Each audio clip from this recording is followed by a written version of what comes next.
Estamos con Bonnie Simonovic, la esposa del comisario Iván Simonovic. Toda Venezuela sabe quién es y quiénes lo acompañan en un largo cautiverio. Vamos a conversar con ella, con la esposa del comisario Simonovic, sobre su juicio, sobre su proceso judicial. Bienvenida, Bonnie. Muchísimas gracias por la oportunidad. ¿Usted diría que se ha respetado en el caso suyo, en el caso de su esposo y los comisarios, el artículo 26 constitucional que garantiza una justicia expedita, sin dilaciones?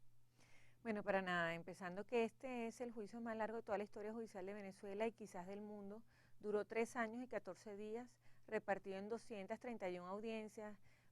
Escuchamos a 72 expertos, más de 196 testigos, más de 5.700 fotos. Definitivamente aquí jamás se respetaron los lapsos razonables, se violentó el debido proceso, se nos sometió no solamente a los acusados, sino a sus familiares a tratos crueles, inhumanos y degradantes. De verdad que este es un juicio que ha sido uno de los más ignominiosos, vergonzosos, aberrantes de toda la historia judicial de nuestro país en los últimos 100 años. Sí, pero si habían tantos medios de prueba que evacuar, era justificable que el juicio se tardara. No, porque con esos mismos medios de prueba fueron absueltos los llamados pistoleros de Puente Llaguno en un juicio igualmente radicado en Maracay en menos de 4 meses. Y declararon todos los testigos Todos los hicieron testigos. todas esas experticias, todo eso en menos de Así 3 es, meses. así es. ¿A razón de cuántos testigos por día? Bueno, nosotros no estuvimos presentes en esas audiencias, por lo menos podemos decir nosotros que 231 audiencias fueron repartidas en casi más de 1.000 días. En el caso de los En el comisarios. caso de los comisarios de nosotros. Nosotros íbamos 4 días a Maracay, por ejemplo, y de esos 4 días solamente había audiencias, las cuales comienzan a las 11, después hasta las 2 de la tarde y después de 4 a 6 de la tarde. Pero usted diría que fue una actitud premeditada para retardar el proceso. Una actitud totalmente... ¿De quién? ¿De la juez? De la juez Marjorie Calderón. ¿Por qué? Bueno, porque es que ella tenía intereses, nos están diciendo, nos están informando que después de ella haber dictado esta sentencia condenatoria a 30 años más el pago de las costas, ella va a tener un cargo de magistrada en el Tribunal Supremo de Justicia y para nadie es un secreto que su esposo, el Chino Viamonde, es una persona de una gran proyección política por el Partido Socialista Unido de Venezuela en la ciudad de Cagua. O sea, usted diría que esto es un juicio político. Totalmente político. De hecho, incluso los 3 escabinos que formaron parte de la decisión, ellos integraban las misiones, que no tiene nada de malo que formen parte, sino que de alguna manera esto sesga su posición al tomar la decisión. Y aquel personaje que dijo que en Venezuela no había presos políticos, sino políticos presos, ¿los comisarios no están en ese lote? No, porque esta es una práctica que hacen todos los gobiernos autoritarios de negar la existencia de presos políticos y esto no es nuevo este gobierno, esto viene desde la época ya de Pérez Jiménez.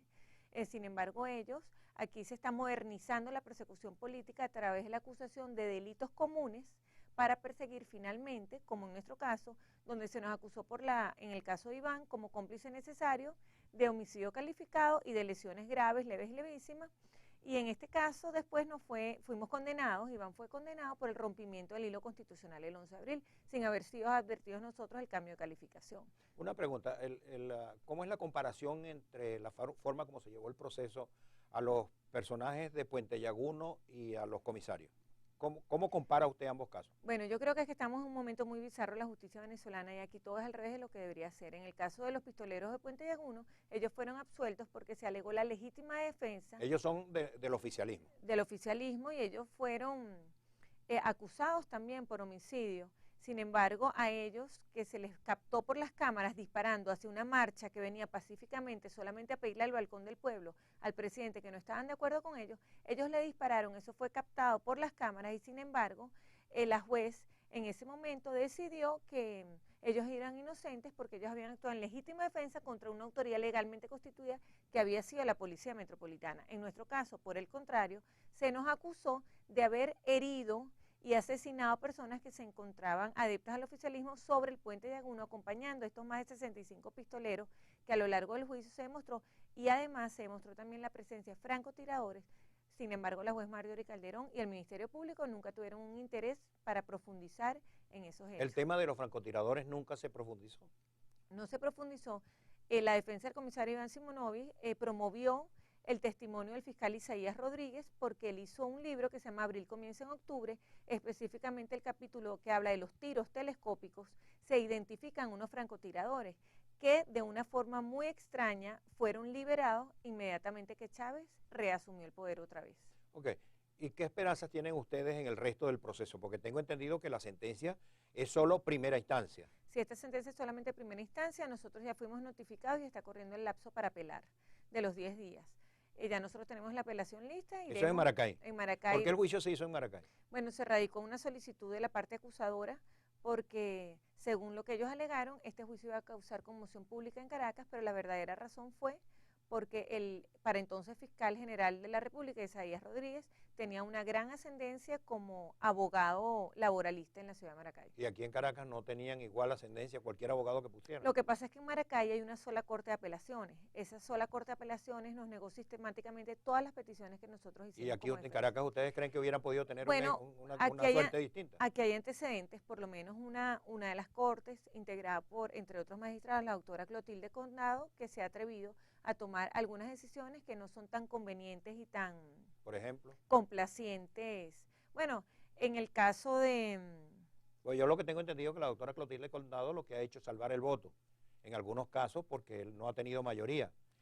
No, yo creo que es que eso ni siquiera ha pasado en Maracay. En Maracay las decisiones vienen entubadas con la decisión de las fiscales. Es decir, nosotros simplemente apelamos y ejercemos los recursos ante la Corte de Apelaciones porque es un requisito para poder acudir después al Tribunal Supremo. Pero no tienen esperanza alguna de la Corte de Apelaciones. No, nosotros tenemos esperanza es que en algún momento aquí la justicia se va a restablecer y las cosas definitivamente cambien, o en poder agotar la vía interna para acudir a organismos internacionales. O sea, ustedes están resignados a tener una sentencia en contra en todas las instancias. No es resignado, sino que los defensores de derechos humanos debemos documentar todas estas violaciones, porque cuando aquí se restablezca la justicia, nosotros tenemos que demostrar cómo todas estas cosas se hicieron y se cometieron, y la manera de hacerlo es documentando. ¿Cómo está afectada la familia con el tema de las personas que están presas por este caso? Bueno, las familias de nosotros, no solamente la Iván Simonovic, sino del resto de los funcionarios hay que recordar que ya llevan 7 años presos, están en muchos casos incluso destruidas, las familias han crecido en diferentes direcciones. Y bueno, lo que hemos aprendido nosotros es a valorar todos aquellos pequeños detalles que al final hacen grande la vida de cualquier familia. Y ¿cómo subsiste la familia teniendo presos a sus cabezas de...? Bueno, en nuestro caso es muy difícil porque ni siquiera el Cuerpo Técnico de Investigaciones Científicas Penales y Criminalísticas, del cual pertenece mi esposo, le ha concedido el beneficio que le corresponde de jubilación.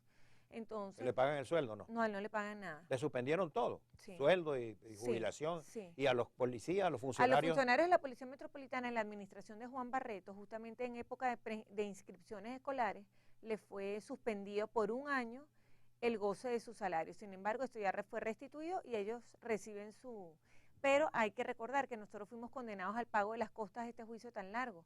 Las costas exceden los millardos de bolívares que no sé cómo la juez Marjorie Calderón pretende que nosotros paguemos. ¿Y en el caso de los comisarios Vivas y Foreros? También lo mismo. Bueno, ¿No en el caso pagan? de ellos son comisarios jubilados y ellos sí reciben su jubilación. Particularmente en el nuestro es que no recibimos ningún beneficio. En este caso ustedes han guapeado mucho. Siempre vemos a las esposas luchando por... Sí, nosotros es bastante duro, pero nosotros tratamos también paralelamente de ejercer con la ayuda de los familiares y de muchos amigos. Nosotros hemos podido aliviar toda esta carga económica con el apoyo irrestricto de nuestros abogados, el doctor Tamayo y su equipo, que se han portado de una forma, un apoyo irrestricto que nos ha dado, que gracias a ellos y a su fortaleza nosotros estamos aquí, 5 años después. Bueno, ojalá que la justicia resplandezca y pronto tengamos jueces imparciales en Venezuela. Nuestra solidaridad para su esposo y el resto de los funcionarios, y en verdad que esperamos una solución. Venezuela necesita una solución. Y no solamente para nuestro caso, sino para el resto de los 23 presos políticos que actualmente reposan en las diferentes cárceles de Venezuela. Usted lo ha dicho, reposan, parece que allí depositan a la gente. Así es. Sin esperanza. Bueno, hemos tenido entonces aquí a Bonnie Simonovic con el tema de los presos políticos. Seguiremos en otro episodio de Doctor Ley.